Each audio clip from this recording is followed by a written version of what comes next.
नमस्कार, मैं हूं विशाल शाह और आप देख रहे हैं प्रो नेशन न्यूज़। अभी मैं मौजूद हूं जीटीबी एनक्लेव हॉस्पिटल के पास, जहां पर दिल्ली में बढ़ते कोरोना केसेस को लेके केजरीवाल जी आए हैं। आइए जानते हैं केजरीवाल जी से ही कि दिल्ली में वो क्या राय रखते हैं कोरोना के केसेस को लेके और यहाँ पर क्या हालात है इसको लेके।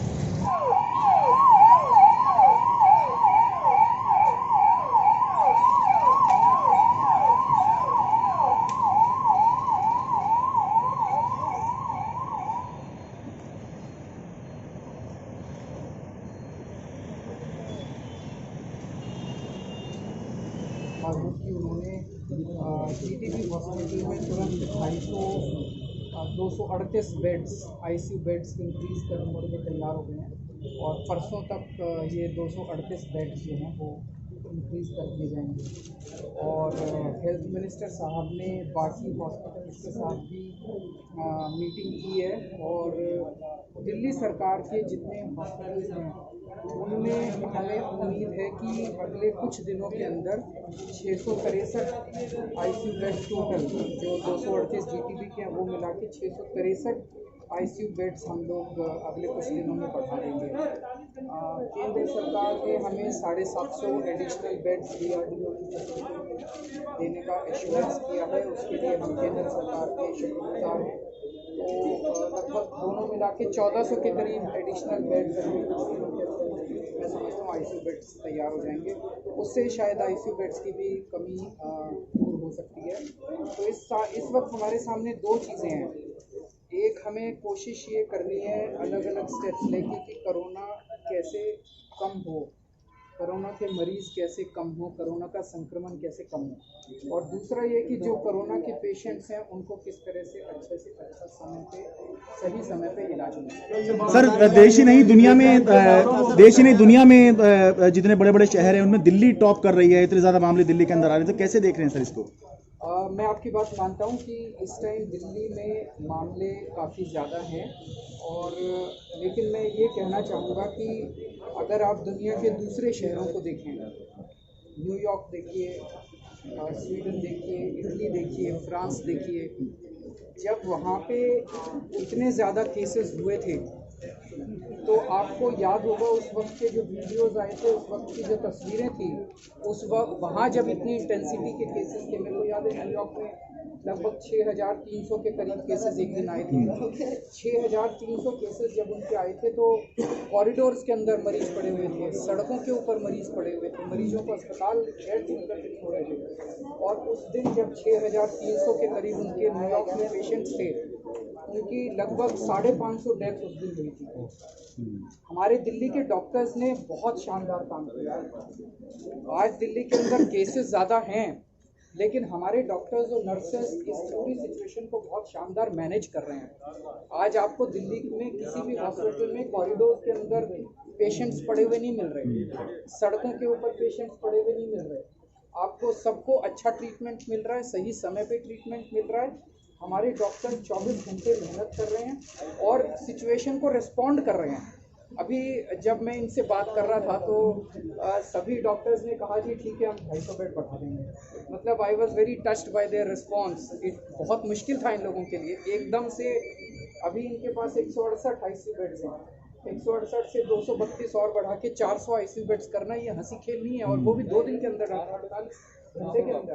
तो हमारे डॉक्टर्स ने जिस तरह से सिचुएशन को रिस्पॉन्ड किया है, तो जो कोविड का मैनेजमेंट है दिल्ली के अंदर, मैं समझता हूँ कि वो हमारे डॉक्टर्स ने शायद न्यूयॉर्क, स्वीडन, फ्रांस, इटली सब जगह से अच्छा मैनेजमेंट इस समय दिल्ली के हमारे डॉक्टर्स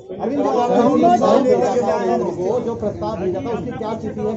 क्या प्रस्ताव भेज दिया है क्या, और क्या प्रस्ताव है? कुछ अलग तरह के लॉकडाउन की बात की जा रही है? नहीं, देखिए दो चीज़ें हैं।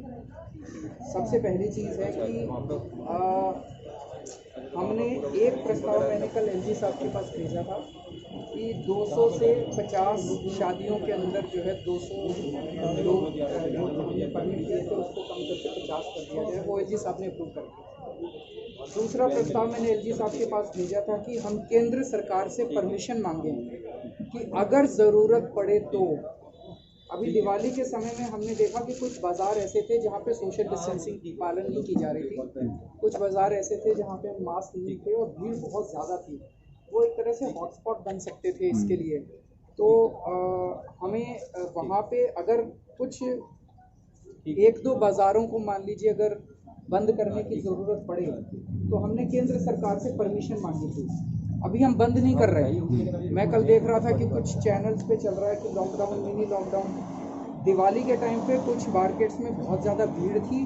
अभी हम अगले आने वाले चंद दिनों में ऑब्ज़र्व करेंगे कि कैसे वो है। अगर तो ज़रूरत नहीं है तो हम बिल्कुल नहीं करेंगे। हमारे लिए एक तरफ कोविड को संभालना ज़रूरी है और दूसरी तरफ लोगों की रोजी रोटी को बचाना भी बहुत ज़रूरी है, इकोनॉमी को बचाना भी बहुत ज़रूरी है। बीजेपी आप पर हमलावर है छठ को लेकर, तो उसको भी बचाना बहुत ज़रूरी है। तो हम अनलेस बहुत ज़्यादा ज़रूरी होगा पहले सारे हम कोशिशें करेंगे। अगर बहुत ज़्यादा ज़रूरी हो जाता है किसी एक आध मार्केट को करना तो हम उसके बारे में सोच सकते हैं, लेकिन अभी केवल हमने केंद्र सरकार को परमिशन के लिए दिया। अरविंद, छठ को लेकर जिस तरीके से आज तो हाईकोर्ट का ऑर्डर आ गया, हाईकोर्ट ने मना कर दिया। कहना मैं हाथ साफ करने जाऊंगा, मैं छठ करूंगा, मेरी एक ही रिक्वेस्ट है, ये हमारे डॉक्टर्स बहुत मेहनत कर रहे हैं, हमारे नर्सेस बहुत मेहनत कर रहे हैं। इस वक्त दिल्ली के अंदर एक तरह से बड़ी कठिन परिस्थिति है जब इतना ज़्यादा कोरोना फैल रहा है। ये वक्त राजनीति का नहीं है, हमें राजनीति नहीं करनी चाहिए। और एक मिनट सुनिए। तो ये वक्त राजनीति का नहीं है, हमें राजनीति नहीं करनी चाहिए। ये वक्त सेवा का है। चाहे आप किसी भी पार्टी से हैं, हम हैं तो सारे इंसान ना। एक इंसान को कठिन परिस्थितियों में अगर दूसरा बीमार हो तो उसकी सेवा करनी चाहिए। ऐसे मौके पे इस किस्म की गंदी राजनीति करना सही नहीं है। मैं सभी पार्टियों से, सभी संस्थाओं से, इस वक्त देखिए दिल्ली के अंदर कितना सुंदर वातावरण है। केंद्र सरकार, दिल्ली सरकार, DRDO, ICMR, all India medical institute सारे मिलके काम कर रहे हैं। तो सारी पार्टियां भी क्यों नहीं मिलके काम कर सकती? मिलके काम कर सकते हैं, करना चाहिए। सर, तो जिस तरीके से आपने जाना कि लॉकडाउन को लेके अभी भी केजरीवाल सरकार नहीं कह रही है कि दोबारा से लॉकडाउन लगेगा, हॉस्पिटल में बेडों की संख्या बढ़ाने के लिए ज़रूर सरकार कदम उठाएगी और काम करेगी। मैं हूँ विशाल झा और आप देख रहे हैं प्रो नेशन न्यूज़। नमस्कार।